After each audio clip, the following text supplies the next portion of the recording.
आग लगा दो पानी में, जवानी उसे कहते हैं, छीन लो सिलेक्शन, कहानी उसे कहते हैं।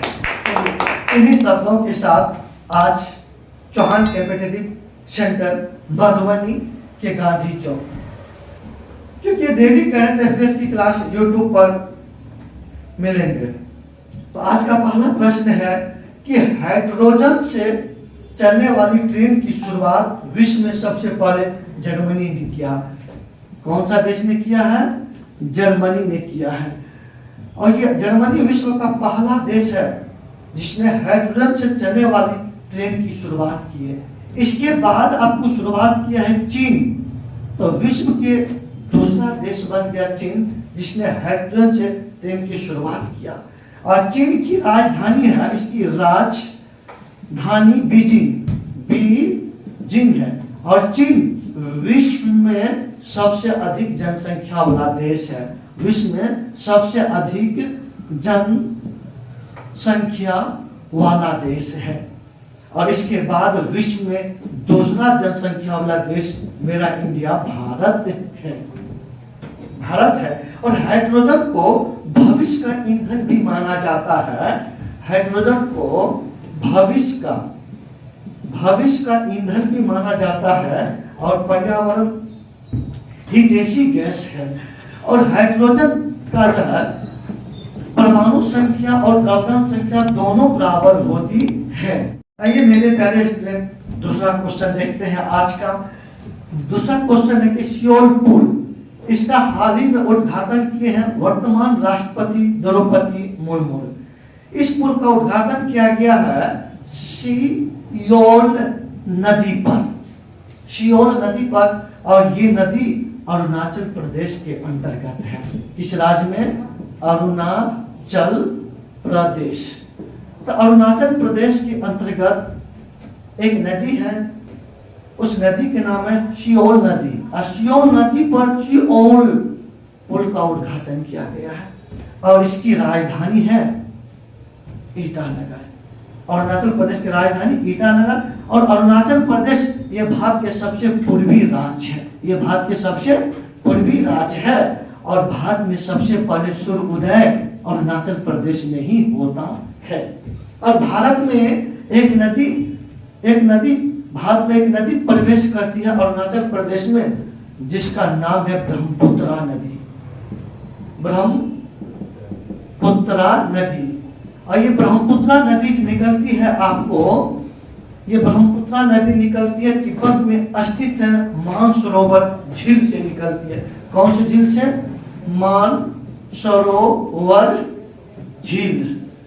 मानसरोवर झील से ब्रह्मपुत्रा नदी निकलती है और ये झील तिब्बत में है। ये झील कहाँ पे है? तिब्बत में। और तिब्बत में ब्रह्मपुत्रा नदी को सांगपो नदी के नाम से जाना जाता है। किस नदी के नाम से जाना जाता है? सांगपो नदी के नाम से जाना जाता है। और अरुणाचल प्रदेश में 3 प्रसिद्ध दर्रा भी है। एक दर्रा का नाम है यांगयाप दर्रा।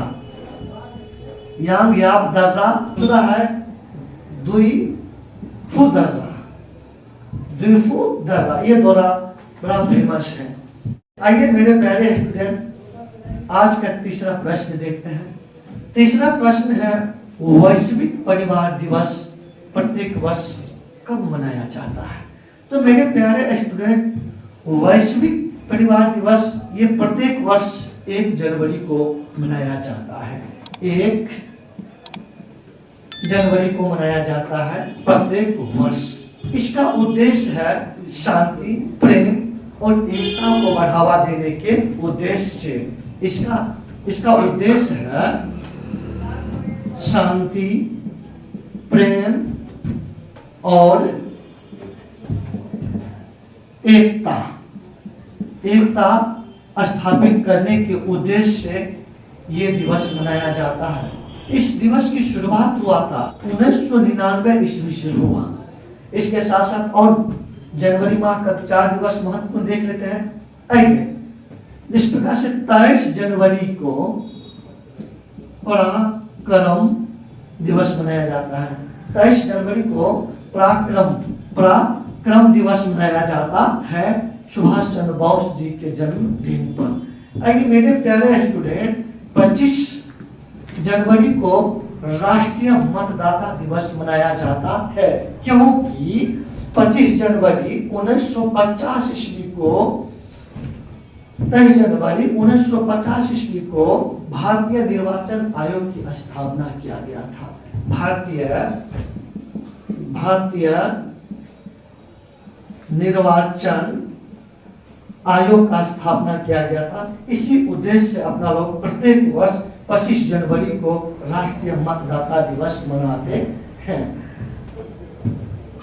आइए मेरे प्यारे स्टूडेंट, आज का चौथा सवाल देखते हैं। चौथा सवाल है संविधान पार्क और मयूर स्तंभ, इसका स्थापना किया गया है राजस्थान में। इसका स्थापना किया गया है राजस्थान में।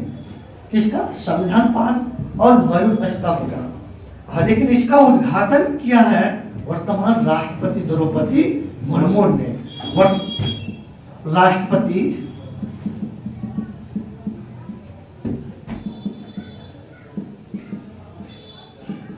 वर्तमान राष्ट्रपति द्रौपदी मुर्मू ने इस पार्क और इस स्तंभ का अनावरण किए हैं।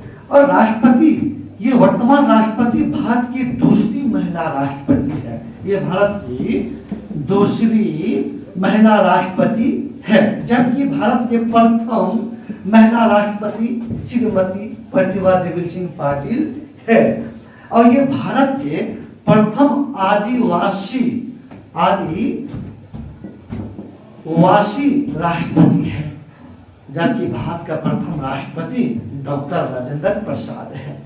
मेरे प्यारे स्टूडेंट, राष्ट्रपति बनने के लिए न्यूनतम उम्र सीमा 35 वर्ष होना चाहिए, लेकिन अधिकतम उम्र सीमा निर्धारित नहीं है। मेरे प्यारे स्टूडेंट, राजस्थान ये भारत का सबसे बड़ा क्षेत्र वाला राज्य है। ये भारत का सबसे बड़ा क्षेत्रफल वाला राज्य है।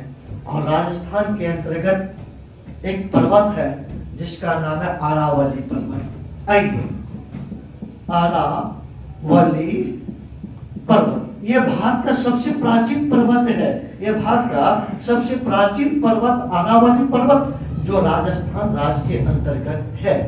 और भारत का सबसे बड़ा मरुस्थल राजस्थान के ही अंतर्गत है, जिसका नाम है थार मरुस्थल। थार मरुस्थल यह भारत का सबसे बड़ा मरुस्थल। आइए, आज का अगला प्रश्न 5वां नंबर होगा, जो बड़ा ही महत्वपूर्ण है अपने आप में। आइए, कि ढाका साहित्य का 10वां संस्करण किस देश में मनाया जाएगा? मेरे प्यारे स्टूडेंट, प्रश्न को देखने से ही आपको पता चल जाना चाहिए कि ये किस देश में मनाया जाएगा। ढाका बांग्लादेश में मनाया जाएगा। बांग्लादेश में मनाया जाएगा, क्योंकि बांग्लादेश का राजधानी है ढाका। इसका राजधानी कहाँ है? ढाका। और बांग्लादेश का जो राष्ट्रीय गीत है वह है अमर सोनार बांग्ला। उस अमर सोनार बांग्ला का रचयिता महान साहित्यकार रविन्द्रनाथ टैगोर जी है।